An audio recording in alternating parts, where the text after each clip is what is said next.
এই কোরআনের ওজন এত বিরাট, পৃথিবীর সব পাহাড়ের উপর যদি কোরআন রাখা হয়, এই কোরআনের ওজনে আল্লাহর ভয়ে পাহাড় গুলো মাটির সাথে মিশে যাবে।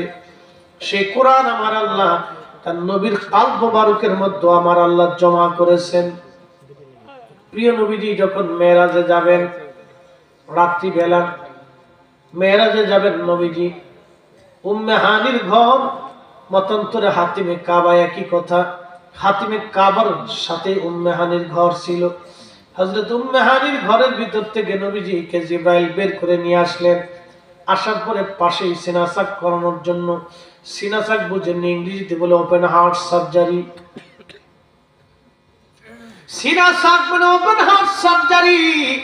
ইমাম সুয়ুতি রাহমাতুল্লাহি আলাইহি আল কিসরাতুল বিসরার মধ্যে তিনি কিতাবের মধ্যে লেখেন, আল্লাহর নবীজির এই গলার এখানে একটা নরম অংশ আছে, গলার এখানে একটা নরম অংশ আছে। এই নরম জায়গা থেকে জিবরাইল ফাড়তে লাগলেন, ফেরে ফেরে ফেরে ফেরে নাভি পর্যন্ত ফেরে ফেললেন। ওপেন হার্ট সার্জারি চলে। পৃথিবীর কোনো ডাক্তার না, পৃথিবীর কোনো কবিরাজ না, পৃথিবীর কোনো ওই যে কি বলে অপারেশন থিয়েটার না। উম্মে হানির ঘর থেকে বের করে প্রিয় নবীজিকে শোয়া জিবরাইল আলাইহিস সালাম ওপেন হার্ট সার্জারি করার জন্য এই বক্ষর এই নরম অংশ থেকে পুরা বুক ফেরে, মাঝখান থেকে ফেরে আলাদা করে কলব মোবারককে বের করে নিয়ে জিবরাইল আলাইহিস সালাতু ওয়াস সালাম জমজমের পানি দিয়ে এটা ধুতে লাগলেন। নবী বলেন আমি দেখতেছি। সুবহানাল্লাহ বলা যাবে না? সুবহানাল্লাহ। নবী বলতেছেন আমি দেখতেছি কিভাবে হার্ট অপারেশন করে। পৃথিবীর কোন ওপেন হার্ট সার্জারি রোগী দেখে? হ্যাঁ, নবী দেখতেছে। বুঝাবো কেমনে আপনাকে বলেন তো? এই নবীর শান বুঝাবো কেমনে? যে বুঝে না তারে কেমনে বুঝাবে? এই পাগল বুঝাবেন কেমনে যে পাগলের মাথার ভিতরে ঢুকাই দিছে গরুর গোবরের মতো, যে নবী তোদের মতো। ও সারা জীবন খালি তসবিহ জপতেছে, সারা বছর ধরে খালি তসবিহ জপ, ওর মাথার ভিতরে ঢুকাই দিছে। এনে ঢুকাই নিয়ে বসে দিচ্ছে তসবিহ জপতেছে, আমরার মতো আমরার মতো আমরার মতো। আল্লাহর হাবিব দেখে বলেন আমি দেখতেছি। কাল বের করে নিয়ে আসছে, জমজমের পানি দিয়ে ধোয়া হলো। জিবরাইল আলাইহিস সালাম আসমানে চলে গেলেন। জান্নাত থেকে একটা খাজিনার ভিতরে করে আমার জন্য ইলম এবং হিকমত আনা হলো, আমার জন্য ইলম এবং হিকমত আনা হলো, ইলম এবং হিকমত আনা হলো, ইলম এবং হিকমত আনা হলো। এই জন্য আল্লাহ ওয়াজ করলেন, কামা আরসালনা ফীকুম রাসূলাম মিনকুম ইয়াতলু আলাইকুম আয়াতিনা ওয়া ইউযাক্কিকুম ওয়া ইউআল্লিমুকুমুল কিতাবা ওয়াল হিকমাতা ওয়া ইউআল্লিমুকুম মা লাম তাকুনু তা'লামুন। একবার জোরে বলা যাবে কি মারহাবা? চিৎকার মেরে বলা যাবে কি ইয়া রাসূলুল্লাহ? ইয়া রাসূলুল্লাহ। মনে হয় কষ্ট হচ্ছে আপনাদের না? আপনার কষ্ট হইতেছে না? কষ্ট কষ্ট নাই, বুঝার জন্য বলতেছি।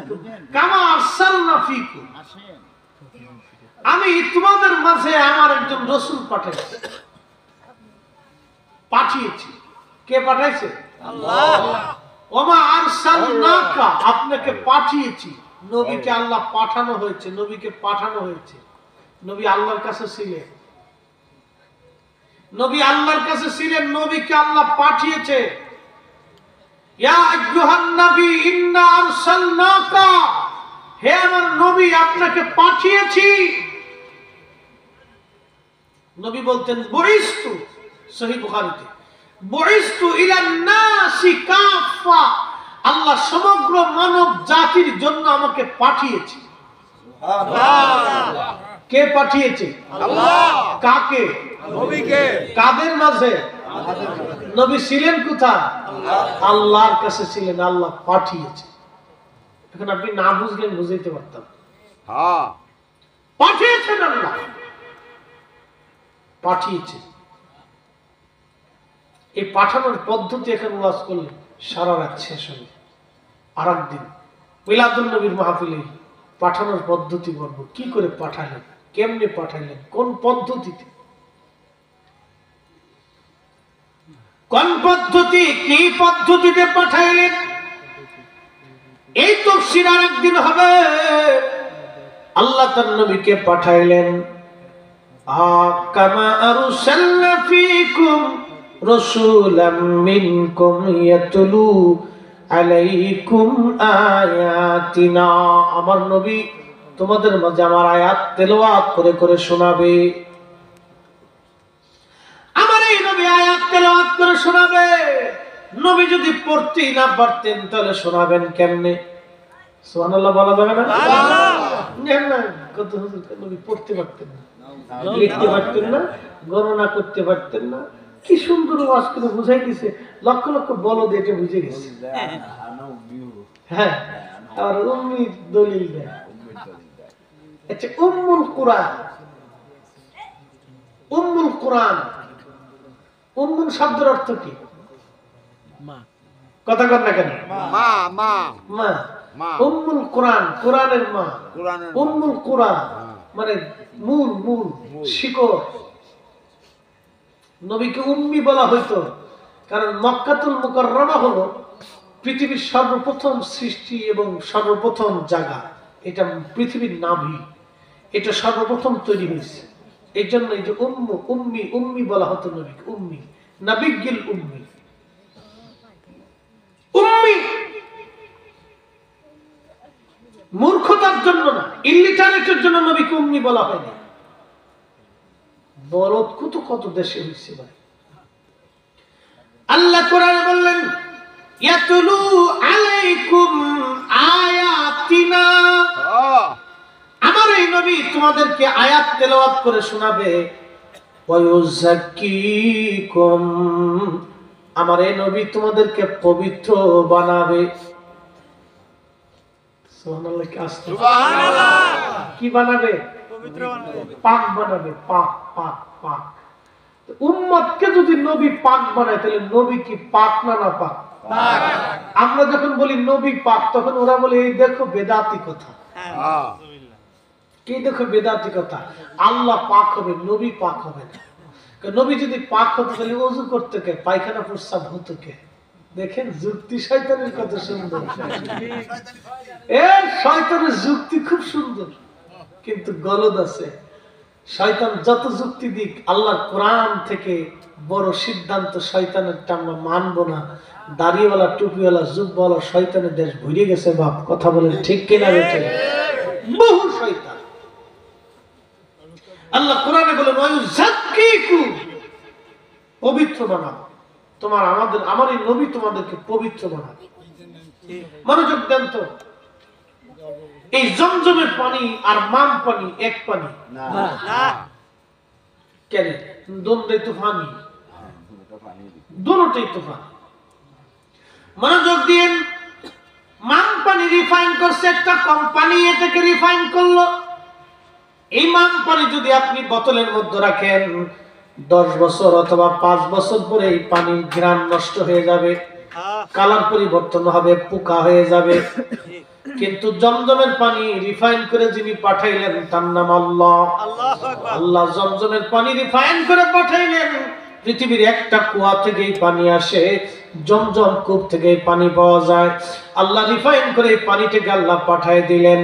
দেখেন 50,000 বছর যদি পানিটা বোতলের মধ্যে রাখেন, এর স্বাদ, গন্ধ, রং কিছুই পরিবর্তন হবে না, কারণ আল্লাহ নিজে রিফাইন করে পাঠিয়ে দিয়ে বললেন আশফাউল লিন্নাস।